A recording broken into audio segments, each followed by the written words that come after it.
শনিবার বেলা 11টায় ইএম বাইপাসের ধারে আরুপোতায় এক গ্যারেজে বিধ্বংসী আগুন লাগে।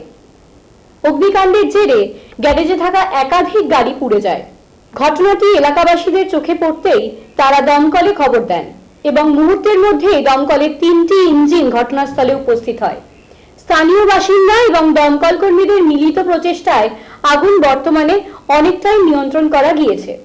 তবে ঘটনায় এখনো পর্যন্ত হতাহতের কোনো খবর নেই।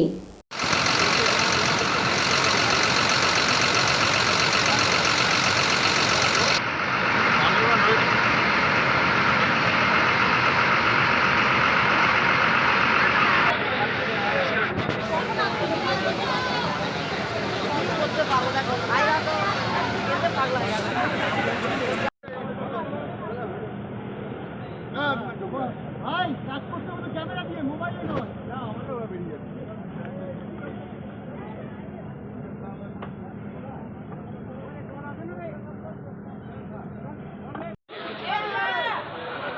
चलते चले कहाँ चलने लगा कहाँ लगा